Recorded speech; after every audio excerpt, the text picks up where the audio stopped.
ความทุกข์นั้นมีอยู่มากมายเราต้องพิจารณาให้เห็นแจ้งในทุกข์ก่อนถึงจะหาหนทางแก้ไขความทุกข์นั้นได้ในคลิปนี้เราจะมาฟังพระธรรมเทศนาของหลวงปู่เหรียญวรลาโภวัดอรัญญบรรพตจังหวัดหนองคายด้วยกันครับโดยจะเสนอพระธรรมเทศนาเรื่องความสุขชั่วคราวมันเป็นเหยื่อล่อให้ไปติดในทุกข์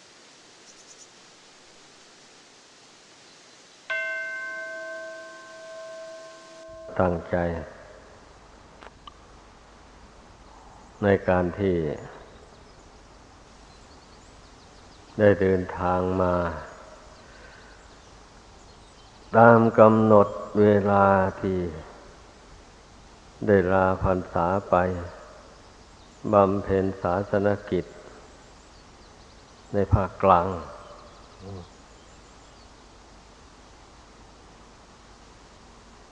เมื่อมาเห็นบริษัทพร้อมเพรียงสามัคคีกันตั้งอยู่ในข้อวัดปฏิบัติไม่ประมาทก็ดีใจก็ขอให้พากันตั้งอยู่ในความไม่ประมาทเพราะเราเกิดมาเป็นมนุษย์มีบุญกุศลได้บำเพ็ญมาแต่หนหลังจึงได้เกิดมาเป็นมนุษย์คิดให้ดีแล้วแต่ก่อนเราก็มีจิตเลื่อมใสในพระพุทธศาสนามาเป็นเหตุเป็นปัจจัยมาบุญกุศลส่งให้เกิดมาในชาตินี้จึงได้มาพบพระพุทธศาสนาอันประเสริฐนี้เมื่อมาพบแล้วได้ยินได้ฟังคำสอนของพระพุทธเจ้าแล้วก็มีศรัทธาเลื่อมใสเชื่อมั่น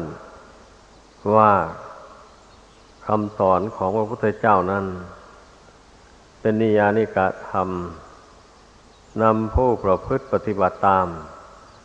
ให้พ้นจากทุกข์ไปได้จริงๆเรามีความเชื่อมั่นอย่างนี้ก็จึงได้นับถือกันยอมสละความสุขชั่วคราวมาปฏิบัติตามคำสอนของพระพุทธเจ้าก็ผู้ที่จะปฏิบัติตามคำสอนของพระพุทธเจ้าได้นั้นมันต้องสละความสุขชั่วคราวเสียก่อนจึงปฏิบัติตามได้ถ้ายังติดความสุขในการกินการนอนในการเพลิดเพลินในกามคุณอยู่มากมายเช่นนี้ก็ย่อมไม่สามารถที่จะปฏิบัติตามคำสอนของพระพุทธเจ้าได้ผู้ที่มาปฏิบัติตามคำสอนพระพุทธเจ้าได้ก็เพราะมาเห็นว่าความสุขชั่วคราวมันเป็นเหยื่อล่อให้ติดอยู่ในทุกข์มันไม่ใช่ให้มีความสุขสม่ำเสมอไปตลอดหาไม่ได้มันเป็นความสุขชั่วแล่นชั่วช้างพับหูงูแลบลิ้นแต่ความทุกข์ที่มันมีมากมายพิจารณาดูให้มันเห็นความสุขเล็กน้อยนั่นน่ะเมื่อความทุกข์ส่วนใหญ่บังเกิดขึ้นแล้วมันก็ลบล้างความสุขเล็กน้อยอันนั้นไปหมดเช่นอย่างร่างกายนี่เมื่อเวลามันเป็นปกติมันก็กินได้นอนหลับดีอย่างนี้เลย เมื่อเวลาโรคภัยไข้เจ็บเบียดเบียนเข้า กินก็ไม่ได้เต็มที่นอนก็ไม่หลับเต็มที่หลับตื่นร่างกายก็อ่อนเพลียจิตใจก็ไม่ร่าเริงบันเทิงเหมือนแต่ก่อนเมื่อโรคภัยเบียดเบียนบีบคั้นเอาแล้วความสุขชั่วคราวนั้นมันหายหน้าไปไหนหมดลองคิดดูให้ดีเราจะไปคิดชื่นชมยินดีแต่เวลาไม่เจ็บไข้ได้ป่วยยินดีในความสุขอันนั้นโดยส่วนเดียวไม่เฉลียวถึงความไม่เที่ยงของความสุขดังกล่าวมานั้นนั่นแหละมันทำให้จิตใจหลงระเริงไปตามความสุขชั่วคราวแล้วก็ไม่มีโอกาสที่จะมาปฏิบัติธรรมได้เขากลัวแต่ทุกข์ถ้าจะมาอดนอนผ่อนอาหารนั่งฟังธรรมนั่งภาวนาสมาธิให้มากหน่อยก็กลัวทุกข์กลัวตายนี่ลักษณะของบุคคลผู้ติดความสุขชั่วคราวยิ่งผู้มั่งมีสีสุขแล้วก็ยิ่งสร้างบ้านใหญ่โตโอทงอยู่มีเฟอร์นิเจอร์มีเครื่องอำนวยความสะดวกให้เยอะแยะผูกเบาะเหมาะม้อนอ่อนนุ่มนิ่มยุงก็ไม่กัดลิ้นก็ไม่ตอมร้อนมาก็เปิดแอร์เสียหนาวมาก็ปิดประตูหน้าต่างเอาผ้ามาห่มอุ่นสบายดีนี่ผู้ใดไม่รู้ความจริงของชีวิตก็หลงไปติดอยู่ในความสุขเหล่านั้นจนว่าลืมความทุกข์ที่จะบังเกิดต่อชีวิตร่างกายอันนี้ไม่ได้เฉลียวใจว่ามันจะมีความทุกข์เป็นศัตรูต่อไปพอความทุกข์มันเกิดขึ้นก็เดือดร้อนแล้วบัดนี้นะเพราะว่าไม่ได้เคยคิดมาแต่ก่อนไม่ได้เตรียมตัวมาแต่ก่อนเมื่อความทุกข์บังเกิดขึ้นก็ตกใจตื่นอย่างแรงอันนี้แหละขอให้พากันพิจารณาดูให้ดีชีวิตของคนเราที่ท่องเที่ยวอยู่ในวัฏสงสารอันนี้ก็เพราะมันติดความสุขชั่วคราวนี้เองจงพากันพิจารณาให้มันเห็นโดยแจ่มแจ้งอย่าไปเข้าใจว่าเป็นเรื่องตื้นเรื่องอย่างนี้นะปะโทลองพิจารณาให้ลึกซึ้งเข้าไปดูเถิดเราจะเห็นว่าจิตที่มันคล้องอยู่ในโลกนี้มันก็คล้องอยู่ในความสุขชั่วคราวนี้เองเป็นงั้นท่านผู้เห็นโทษเห็นภัยในสงสารแล้วท่านก็ย่อมเห็นโทษแห่งความสุขชั่วคราวพระพุทธเจ้าพระองค์เป็นพระมหากษัตริย์ผู้ยิ่งใหญ่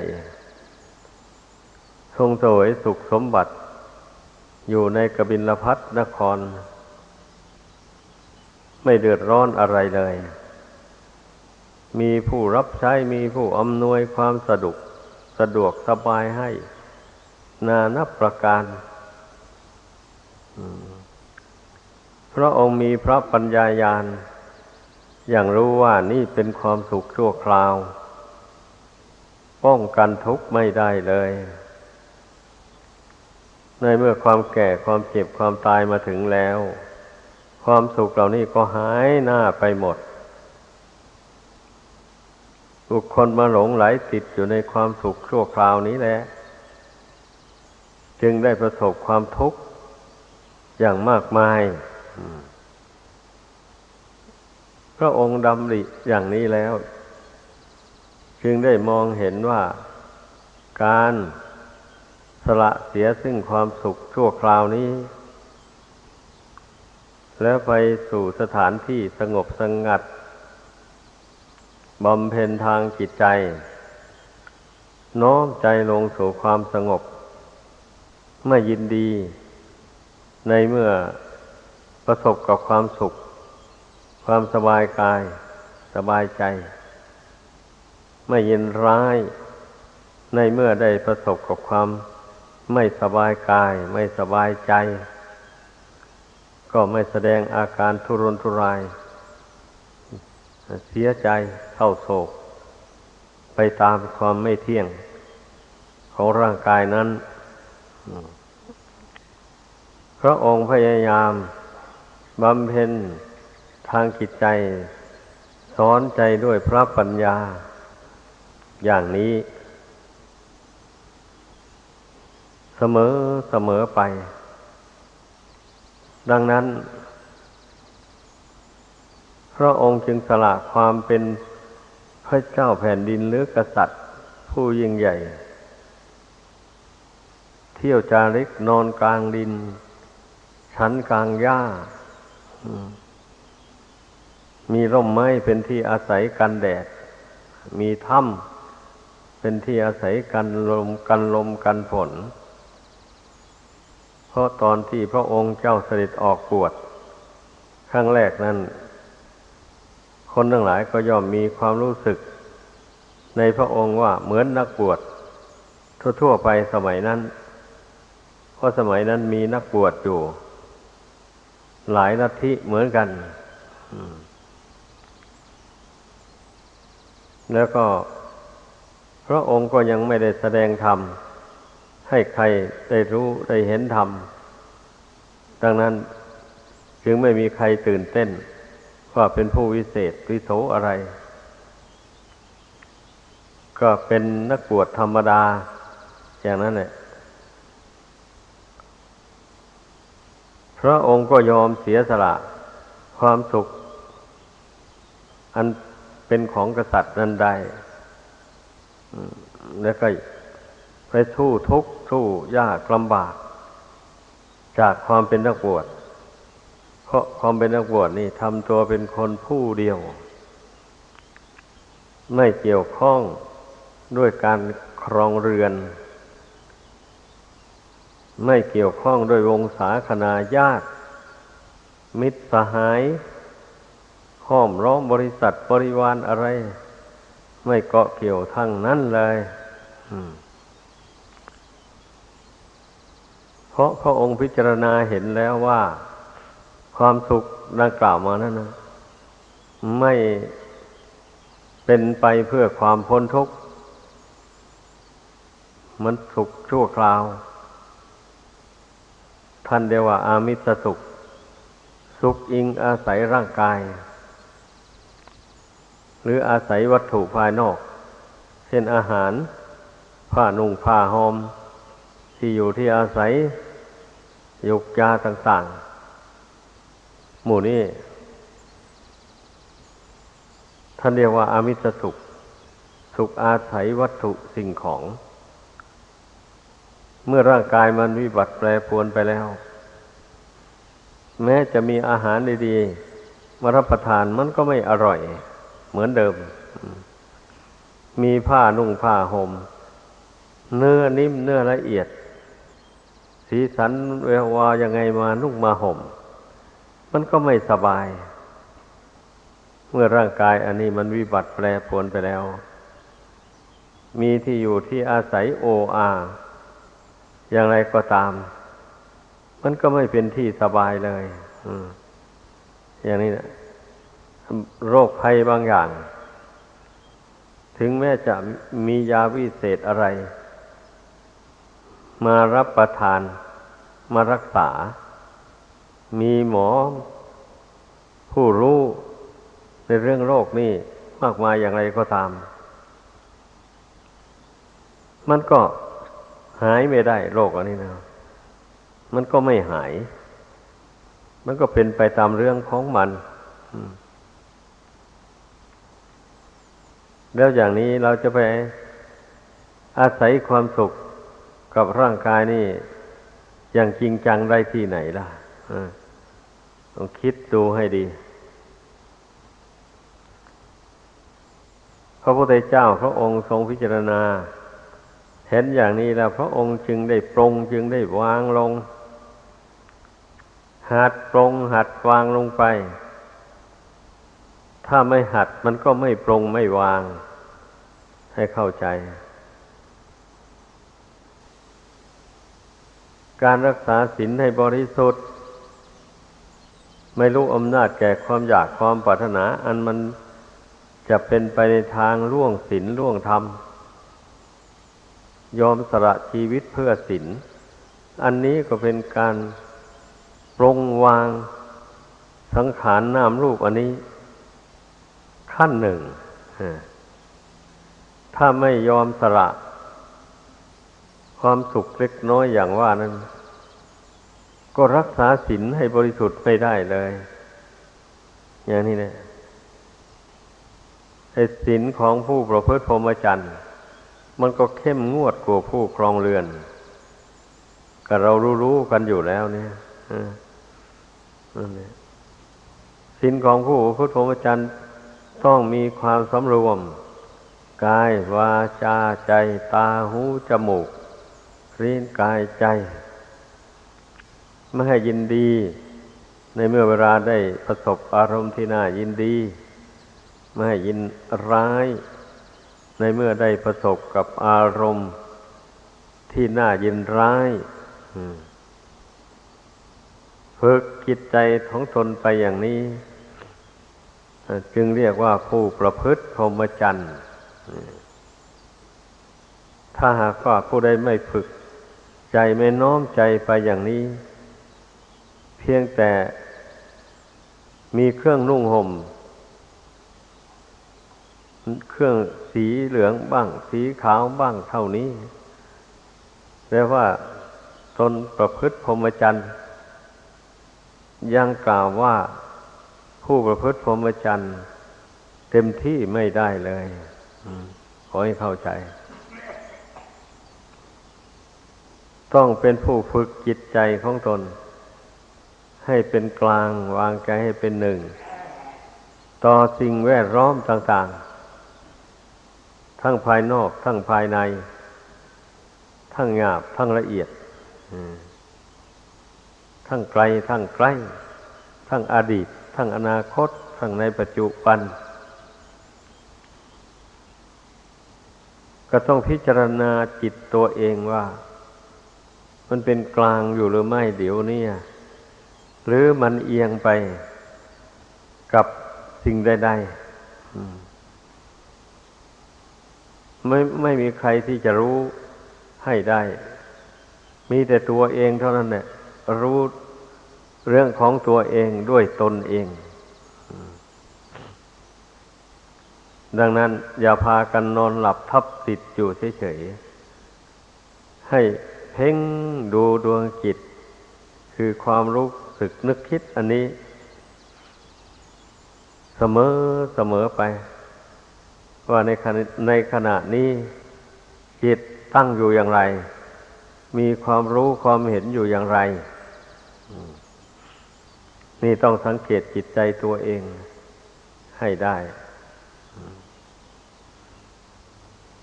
เมื่อรู้ว่าจิตใจของตนมันยัง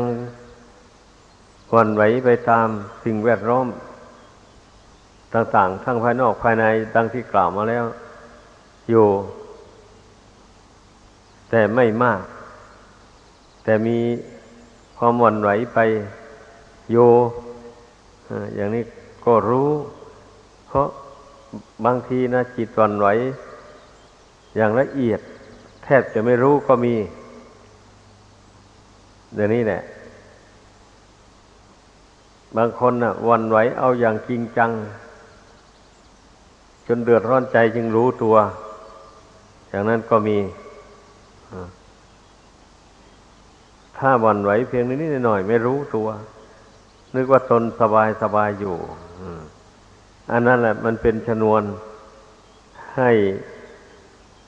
เกิดความหวั่นไหวอย่างมากขึ้นในใจถ้าไม่รู้เท่านะเพราะฉะนั้นเราต้องตามรู้กิริยาอาการของจิตอยู่ตลอดเวลามันจึงรู้ได้ว่าจิตตนนั่นหวั่นไหวกับเรื่องอะไรหรือไม่หวั่นไหว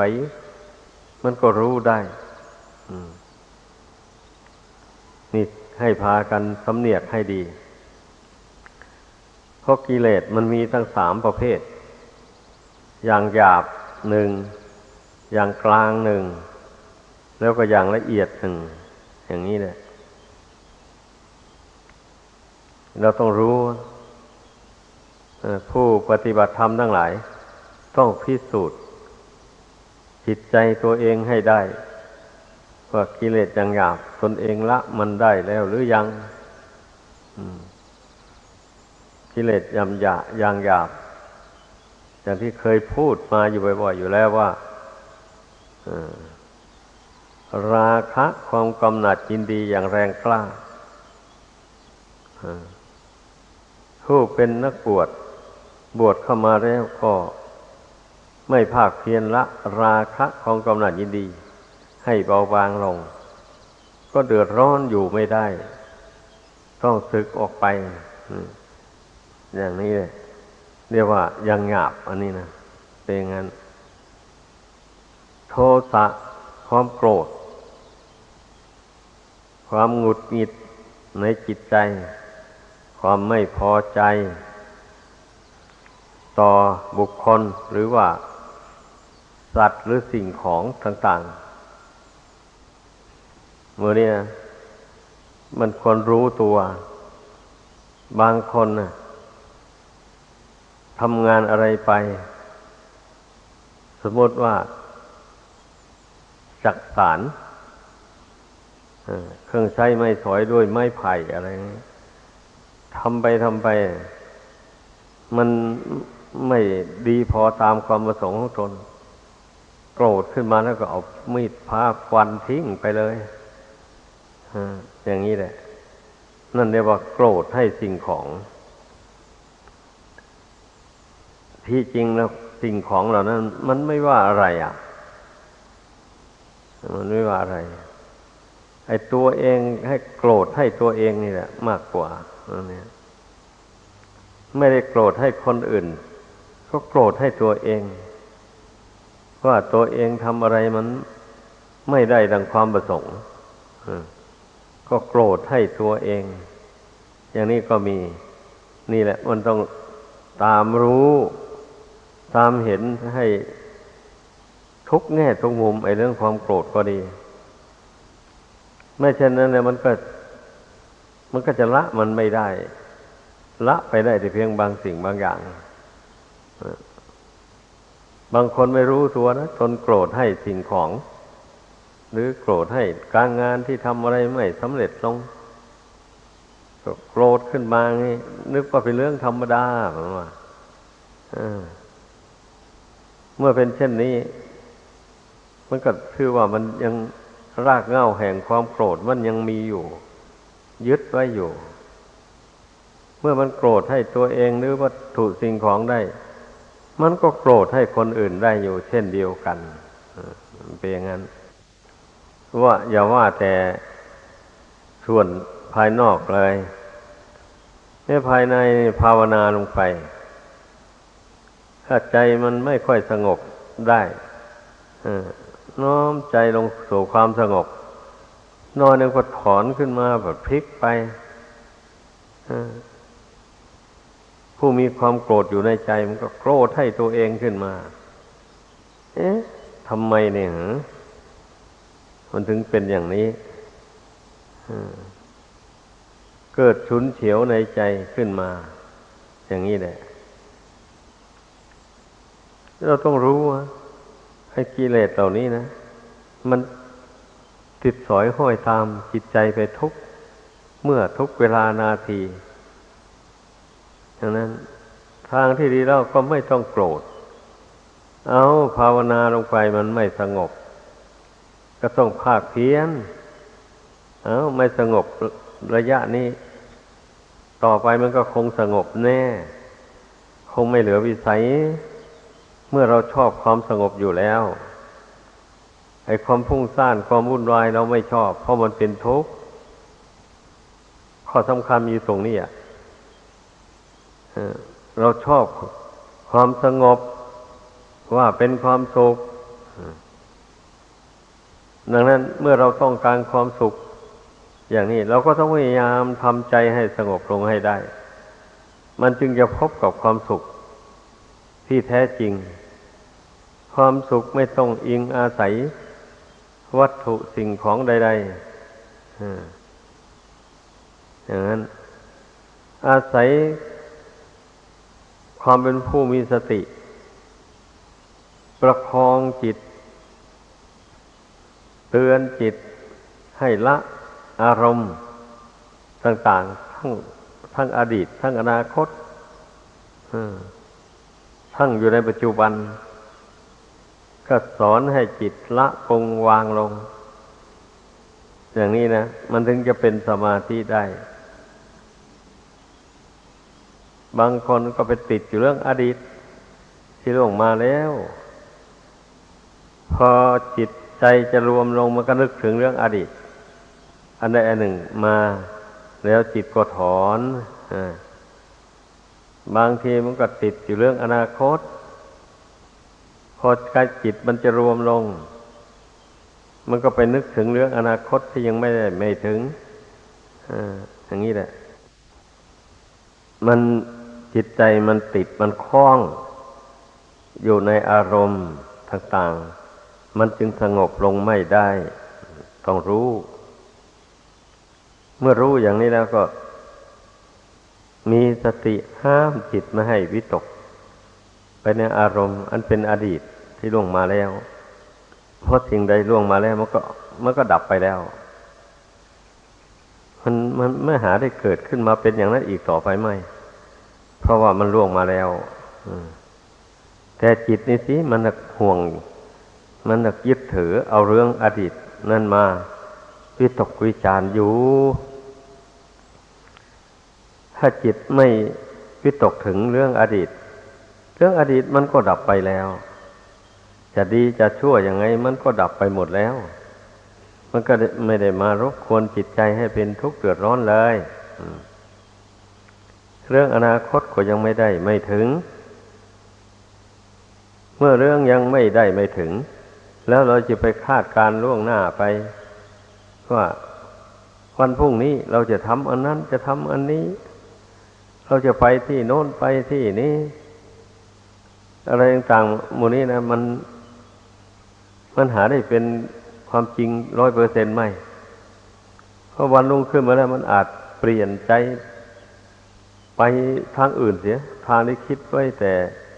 กลางคืนนั่นนะมันไม่ไปก็มีอย่างนี้แหละหรือว่าพรุ่งนี้เราจะต้องทำอันนั้นทำอันนี้พอรุ่งขึ้นมาแล้วมันก็เกิดมีเหตุให้ทำอย่างนั้นไม่ได้เสียมันก็ไปทำอย่างอื่นไปแต่ชนี้มันไม่แน่นอนเลยเรื่องอนาคตเราก็ต้องตามสอนจิตนี้ให้มันรู้ไว้อย่าให้มันหลงอย่าให้มันเมาอยู่กับอารมณ์ที่เป็นอดีตอนาคตให้กำหนดรู้เอาอยู่ในปัจจุบันแล้วก็ละอารมณ์อันเป็นปัจจุบันปัจจุบันนี้เมื่อเรากำหนดเพ่งเข้าไปหาความรู้สึกอันนั้นมันเกิดทุกขเวทนาขึ้นมาก็ทำความรู้เท่าทุกขเวทนานั้นทุกขเวทนาเหล่านี้มันเป็นอาการของขันธ์ห้าเมื่อขันธ์ห้านี่ยังมีอยู่ตราบใดทุกขเวทนาสุขเวทนา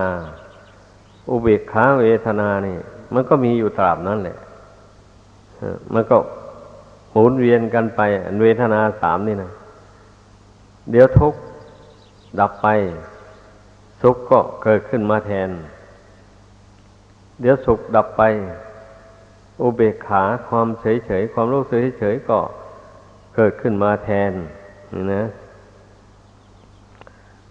อันเมื่อเราละอารมณ์อดีตอนาคตแล้วมาเพ่งดูในปัจจุบันนี้แล้วมันก็ปรากฏเวทนานั่นแหละให้เข้าใจถ้าจะแถมโสมนัสสะเวทนาโทมนัสสะเวทนาเข้าไปอีก2เป็น5ก็ได้เพราะจิตยินดียิ่งในอารมณ์ต่างๆไม่เป็นอารมณ์ที่เป็นอดีตอนาคตมันก็ยินดียิ่งอยู่ในขันธ์5นี้เมื่อขันธ์5มันสงบมันไม่วิบัติแปรปรวนอย่างนี้นะตนรู้สึกความยินดียิ่งในขันธ์ทั้ง5อันนี้มันก็เป็นบ่อเกิดแห่งตัณหาประเภทหนึ่งเหมือนกันเป็นอย่างนั้นเราเพ่งเข้าไปภายในเมื่อโรคภัยมันมีโรคภัยมันวิบัติ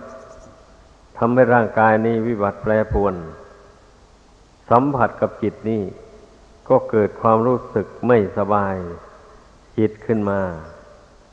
เกิดทุกขเวทนาขึ้นหายใจก็ไม่สะดวกเมื่อมันเกิดทุกขเวทนาขึ้นมาหายใจฝืด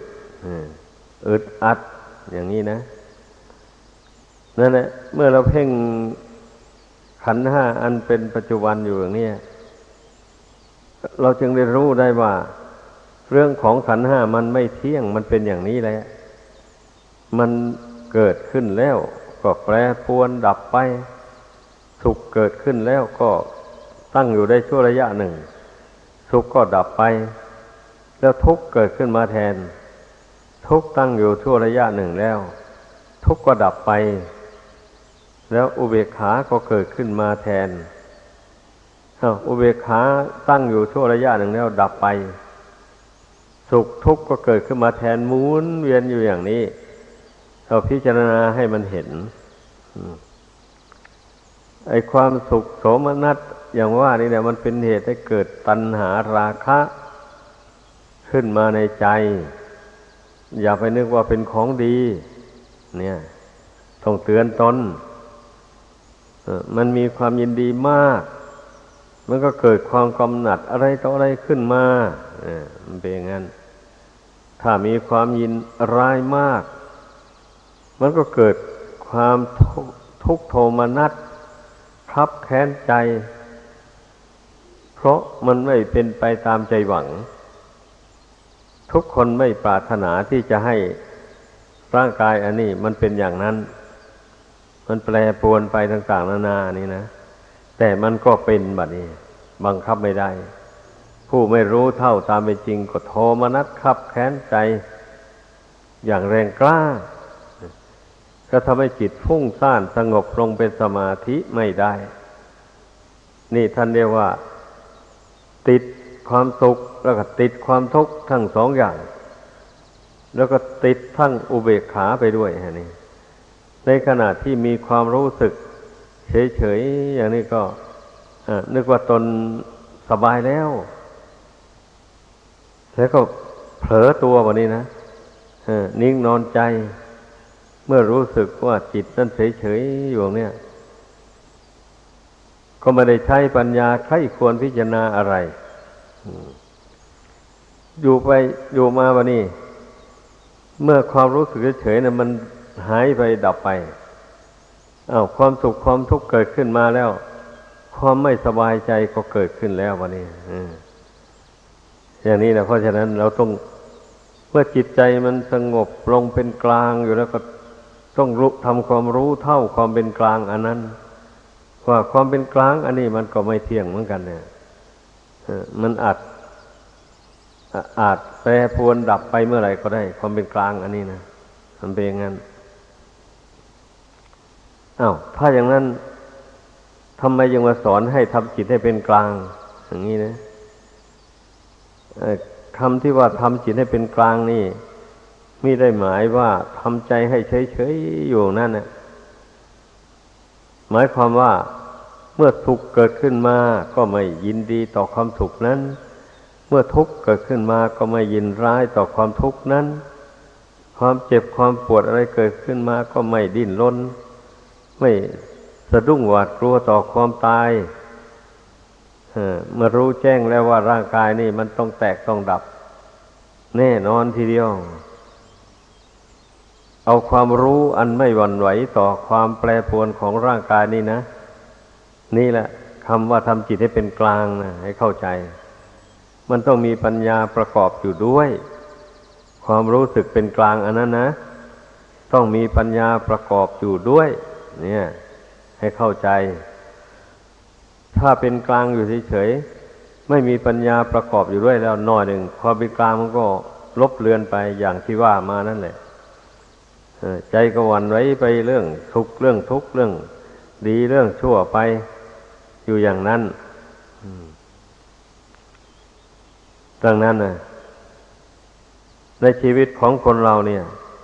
ก็มีจิตดวงเดียวเท่านี้เป็นแก่นนะลองคิดดูให้ดีเราจะเอาอะไรมาเป็นแก่นล่ะในชีวิตนี้นี่ก็ต้องถามตัวเองดูให้ได้จะเอาตาหรือหูหรือจมูกหรือลิ้นหรืออวัยวะร่างกายต่างๆหรือมาเป็นแก่นแห่งชีวิตอย่างนี้คงไม่ได้แน่เพราะเรารู้อยู่แล้วนี่ยิ่งผู้ที่เกิดมาหลายปีหลายเดือนมาแล้วอย่างนี้ร่างกายก็ทรุดโทรมลงไปเห็นได้ชัดๆอยู่แล้วนะแล้วยังจะไปสำคัญว่าร่างกายนี่เป็นแก่นแห่งชีวิตได้อย่างไรเนี่ยก็ต้องพิจารณาดูให้ดีไอ้ส่วนดวงจิตเนี่ยคือความรู้สึกอันนี้ตั้งแต่เกิดมาจนถึงปัจจุบันนี้นะมันไม่เปลี่ยนแปลงเป็นอะไรเลยลองสังเกตดูไอ้ที่มันเปลี่ยนแปลงนั้นเพราะมันไม่รู้เมื่อมันไม่รู้แล้วมันก็รู้สึกยินดีรู้สึกยินร้ายรู้สึกเสียใจรู้สึกเศร้าโศกรู้สึกหวาดกลัวอะไรต่ออะไรไปอยู่นั่นแหละเมื่อมันยังไม่รู้แจ้งด้วยปัญญาญาณคือยังไม่รู้แจ้งในขันธ์ห้านี่ตามไปจริงมันก็มีความรู้สึกเปลี่ยนแปลงไปอยู่นั่นแหละแต่ความยินดีเป็นต้นนะมันจะเป็นอาการของจิตเฉยๆไม่ใช่เป็นตัวจิตให้เข้าใจเมื่อเรารู้ตัวแล้ววันนี้ละความยินดีเป็นต้นดังกล่าวมานั่นเสียแล้วอารมณ์เหล่านั้นดับไปหมดแล้วยังเหลือแต่ความรู้อันเดียวตั้งอยู่ในปัจจุบันเช่นนี้นะไม่งอนแงนไม่คลอนแคลนไม่หวั่นไหวต่อสุขต่อทุกข์ต่อเรื่องอดีตอนาคตอะไรเลยอย่างนี้เราจะได้เห็นว่าดวงจิตนี่แหละเป็นแก่นสารแห่งชีวิตนี่เราจะรู้ได้ตรงนี้เองนะถ้าผู้ใดยังปรงยังวางอารมณ์อันที่เป็นอดีตอนาคตและปัจจุบันนี้ยังไม่ได้เช่นนี้เราก็จะไม่เห็นแก่นแห่งชีวิตเลยเมื่อไม่เห็นแก่นแห่งชีวิตอย่างนี้มันก็ไม่มั่นใจเลยบัดนี้มันก็โลเลแล้วบัดนี้เราจะไปหาความสุขได้ตรงไหนบัดนี้นะท่านมีสุขมาแล้วหน่อยหนึ่งแบบดับไปแบบทุกข์เกิดขึ้นมาแทนอยู่อย่างนี้แล้วเราจะไปมีความสุขได้ตรงไหนบัดนี้ก็ลังเลขึ้นมาแล้ววันนี้นั่นแหละให้พิจารณาดูตัวเองให้ดีแต่เมื่อผู้ใดมาใช้ปัญญาสอนจิตนี้ให้ปรุงให้วางเรื่องอดีตอนาคตเรื่องปัจจุบันได้แก่ขันธ์ทั้งห้าอันเป็นปัจจุบันนี้ซึ่งมันเกิดดับอยู่นี่ก็ปรุงกันวางลงอย่าให้มันสำคัญว่าเป็นตัวเป็นตนเป็นแก่นเป็นสารอะไรเลยอย่างนี้นะเราปรุงวางลงได้แล้วอย่างนี้นะอย่างที่ว่ามานั่นนะความรู้สึกคือดวงจิตเติมใจเดิมนี่มันก็บริสุทธิ์แล้วแบบนี้นะ มันก็ผุดผ่อง มันก็ตั้งอยู่โดยลำพังไม่ได้อิงอาศัยอารมณ์อันเป็นอดีตอารมณ์อันเป็นอนาคตไม่อาศัยสุขทุกข์อันเป็นปัจจุบันนี่เรียกว่าร้อยเด่นอยู่โดยลำพังไม่ติดไม่คล้องกับขันธ์ห้านี้เหมือนน้ำแช่ใบบัวหรือเหมือนใบบัวแช่อยู่กับน้ำซึมซาบเข้าสู่ใบบัวไม่ได้ชั้นใดท่านผู้รู้ทั้งหลายก็ไม่ติดไม่คล้องอยู่ในอารมณ์ทั้งหลายดังกล่าวมานั้นก็ฉันนั้นแหละก็อย่างนี้แหละให้พากันเข้าใจการที่ปฏิบัติธรรมในพุทธศาสนานี่นะมันเป็นสันทิฏฐิโกผู้ปฏิบัติจะต้องรู้เองเห็นเองขึ้นมาด้วยตนเองใครไม่รู้เองเห็นเองขึ้นมาแล้วมันก็ไม่แน่ใจเลยไม่มั่นใจเราจะไปเชื่อตามแต่ผู้อื่นไปอย่างนี้มันไม่ทนทานหน่อยหนึ่งก็เหลวไหลไปแล้วความเชื่อนั่นนะดังนั้นการปฏิบัติในพุทธศาสนานี่ขอให้พากันกระทำความเพียรลงไปเอาปัจจุบันนี้เป็นหลักแล้วพยายามปล่อยวางเรื่องอดีตเรื่องอนาคตให้มันระงับไปเรื่องอะไรก็ช่างไม่ถือเอาทั้งนั้นเลยเพราะถือได้มันก็ไม่ได้อะไรนี่มันมีเกิดแล้วก็ดับไปอยู่อย่างนั้นนะไม่ทราบว่าจะไปถือมันไว้ทำไมก็ต้องสอนตนอย่างนี้แหละปัจจุบันนี่ก็เหมือนกันนะปัจจุบันนี่มันก็มีเกิดมีดับอยู่ขันธ์ทั้งห้าอันนี้นะแล้วจะไม่ถือเอาปัจจุบันนี่เป็นตัวตนก็ไม่ได้ก็ต้องให้เข้าใจข้อนี้ต้องใช้ปัญญาสอนจิตเข้าไปเรื่อยๆเราจะไปสอนตัวเองนิดๆหน่อยๆแล้วจะให้จิตใจมันตั้งมั่นไม่หวั่นไหวต่อขันธ์ทั้งห้านี่ไม่ได้ต้องใช้อุบายปัญญาสอนเรื่อยไปแหละสอนเรื่อยไปพระอรหันต์ทั้งหลายท่านภาวนาท่านก็ต้องกรวดกาต้องพิจารณาธาตุสี่ขันธ์ห้านี่ให้เห็นแจ่มแจ้งลงไป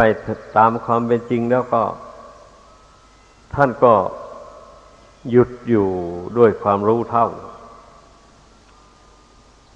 ท่านเรียกว่ามีความรู้แจ้งเห็นจริงเป็นวิหารธรรมเครื่องอยู่ท่านผู้ปรงภาระอันหนักได้แล้วท่านไม่ต้องแก้ไขอะไรไม่ต้องปรับปรุงความรู้ความเห็นอะไรให้แจ่มแจ้งขึ้นไปกว่าเดิมอีกไม่ต้องท่านผู้รู้แจ้งท่านละอุปทานได้เด็ดขาดไปแล้วผู้ที่ยังละอุปทานไม่ได้โดยเด็ดขาดละได้เป็นครั้งเป็นคราวอย่างนี้จำเป็นมันต้องได้ปรับปรุงจิตใจนี้เรื่อยสอนจิตนี้ไปเรื่อยๆถึงรู้อยู่ก็ต้องสอนต้องเตือนตนอยู่เสมอรู้จริงอยู่แต่ว่ายังไม่เด็ดขาดยังละไม่เด็ดขาดหมายความว่างั้นแหละละได้เป็นครั้งเป็นคราวดังนั้นวิมุตตินั่นท่านจึงจัดไว้เป็นสามประเภทนะตะทังคะวิมุตติจิตหลุดพ้นจากกิเลสไปเป็นขณะไปอย่างนี้นะแล้วก็ถอนคืนมาวิคัมภนวิมุตติคือว่าจิตหลุดพ้นจากกิเลสไปได้ชั่วระยะหนึ่งเรียกว่านานพอสมควรได้แก่จิตเป็นสมาธิอย่างนั้นได้แก่จิตบรรลุฌาน ธรรมดาจิตบรรลุฌานนี่ย่อมสงบอยู่ได้นานอันนี้ท่านเรียกว่าวิคัมภนวิมุตติคือจิตหลุดพ้นจากกิเลสไปได้ชั่วระยะยาวระยะหนึ่งสมุจเฉทวิมุตติคือจิตหลุดพ้นจากอาสวะกิเลสโดยเด็ดขาดโดยประการทั้งปวงเมื่อเป็นเช่นนี้จิตใจของท่านผู้หลุดพ้นจากกิเลสโดยเด็ดขาดอย่างนั้นกิเลสมันไม่ได้กลับคืนมารบกวนจิตใจอีกและใจก็ไม่ได้หลงสร้างกิเลสให้เกิดขึ้นอีกต่อไปเห็นอะไรรู้อะไรก็เป็นเรื่องธรรมดาไปหมดไม่มีอะไรสวยงามไม่มีอะไรขี้ร้ายไม่มีอะไรน่าเกลียดน่ากลัวไม่มีอะไรที่จะน่าทุกข์เศร้าโศกเสียใจพิไรลำพันธ์ต่างๆความรู้ความเห็นของพระอรหันต์ทั้งหลายน่ะจึงเป็นปกติสม่ำเสมอไปตลอดหรือเป็นความรู้ยิ่งความเห็นจริงโดยประการทั้งปวงและไม่ถือมั่นอะไรทั้งหมดในโลกดังแสดงมา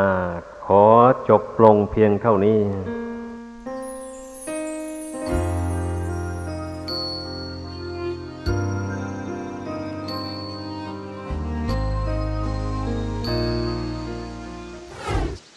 ถ้าบุคคลใดได้ทำตนเป็นนักเลงไม่มีทางที่จะได้มาบำเพ็ญบุญบำเพ็ญกุศลจะได้มาปฏิบัติตามคำสอนของพระพุทธเจ้านักเลงในที่นี้มี4ประเภทก็คือนักเลงผู้หญิงนักเลงสุรานักเลงการพนันและคบคนชั่วเป็นมิตรผู้ที่มาปฏิบัติตามพระธรรมคำสอนของพระพุทธเจ้าได้นั้นล้วนแต่เป็นผู้เว้นจากความเป็นนักเลงทั้ง4ประเภทนี้ผู้ใดเว้นจากความเป็นนักเลงที่กล่าวมาแล้วนั่นแสดงว่าเป็นคนดีจิตใจก็ดีเป็นคนรักชีวิตของตัวเองปรารถนาอยากจะให้ตัวเองนั้นถึงซึ่งความสุขความเจริญยิ่งขึ้นไปเพราะฉะนั้นจึงได้เว้นจากความชั่วอันหยาบคายต่างๆผู้ที่หันหน้าเข้ามาทนุบำรุงพุทธศาสนาได้มาปฏิบัติตามพระธรรมคำสอนของพระพุทธเจ้าล้วนแต่เป็นผู้รักตนและเป็นผู้ที่ปรารถนาจะยกตนให้พ้นภัยในวัฏสงสารถ้าได้บรรลุถึงซึ่งความสุขอันเป็นแก่นสารผู้ที่ไม่ติดไม่คล้องอยู่ในความสุขชั่วคราวความสุขในการกินความสุขในการนอนความสุขในการเพลิดเพลินในมโหรสพต่างๆความสุขในการมีเงินมีทองมากๆแล้วสนุกใช้สนุกจ่ายเหล่านักปราชญ์ท่านกล่าวว่าเป็นความสุขชั่วคราวเป็นความสุขเล็กน้อยไม่ใช่ความสุขอันเป็นแก่นสารผู้ที่แสวงหาความสุขอันเป็นแก่นสารนั้นมันจะต้องสละความสุขพอประมาณนี้ออกไปจากจิตใจหมายความว่าไม่ติดไม่คล้องในความสุขพอประมาณแม้ว่าจะได้รับความสุขพอประมาณนั้นก็เลือกยินดีกับความสุขพอประมาณยกตัวอย่างเช่นสุขในการกินเราก็กินพอประมาณแล้วก็ไม่ติดรสชาติของอาหารเหล่านั้นสุขในการนอนนี่มันก็มีความสุขเหมือนกันแต่ผู้ไม่ติดในการนอนนั้นหมายความว่าฝึกหัดนอนเอาพอประมาณบางคนกลางวันก็นอนกลางคืนก็นอนเข้าไปอีกอย่างนี้เวลานอนมากกว่าเวลาทำงานมันก็ไม่มีทางที่จะได้ทำกุศลคุณงามความดีเจริญงอกงามในจิตใจของตนได้โอวาทธรรมหลวงปู่เหรียญวรลาโภขอขอบคุณทุกท่านที่ได้สนับสนุนช่อง YouTube ธรรมะธรรมดาด้วยครับทุกครั้งที่ท่านดูอย่าลืมช่วยกันกดไลค์กดแชร์เพื่อเป็นการทำให้คลิปธรรมะของเราได้มีโอกาสเผยแพร่ออกไปมากขึ้นและที่สำคัญอย่าลืมกดติดตามช่องธรรมะธรรมดาด้วยครับขออนุโมทนาบุญกับทุกท่านที่ร่วมรับฟังด้วยกันครับสาธุ